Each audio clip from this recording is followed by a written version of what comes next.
Ito si DJ Human. Si DJ Human habang ginagawa ang aming pamingwit. At kami mamimingwit ng pating, tuna, balyena, at dilis. dilis ang pinaka-target naming makuha ngayong araw na to. 50 kilos. Pwede na siguro 50 kilos na dilis. May order tayo sa Malabon. Kailangan natin ma-deliver. Ano oras ba ngayon? Bali, teka lang. 9? Mga 9. Okay, kailangan natin ma-deliver ang order na 50 kilos in just 30 minutes. Kakayanin naman siguro ng pamingwit natin yun. Kaya. Kung titignan nyo, ayan, naghahanda na yung medyo madilim na part ng dagat na yun. Nandiyan po Medyo ang isog minahan. Nandyan po ang minahan ng dilis. Kung nakikita nyo yung itim na yun, puro dilis yun. Ayan. Puro dilis po yung itim na yan. Nagkukumpulan po sila. At hinihintay na hulihin namin. Oo. Hinihintay yung pamingwit ni DJ Human. Ayan. At nakikita nyo yan yung mga... Yan yung mga magkakaliskis. Magkakaliskis ng dilis, magtatanggal at yung mga alilan. mga taga-kapit ng pain. Ano gagamitin natin pain sa Mamon gawa ng Lemon Square. Aha.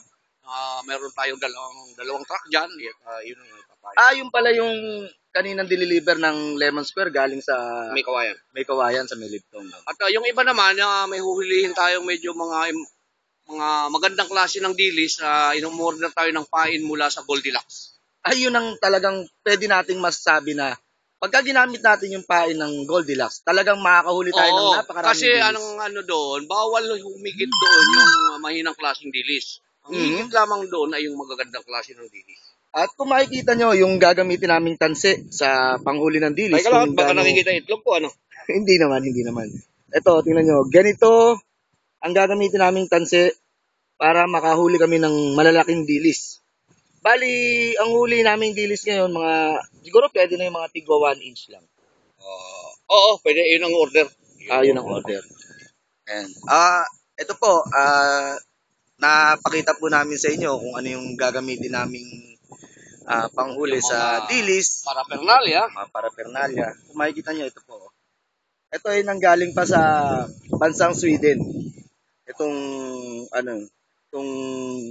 pamingwit ni Human. Ayan. Kung mababasa nyo, medyo malabo lang kasi. Sprakeninghouten.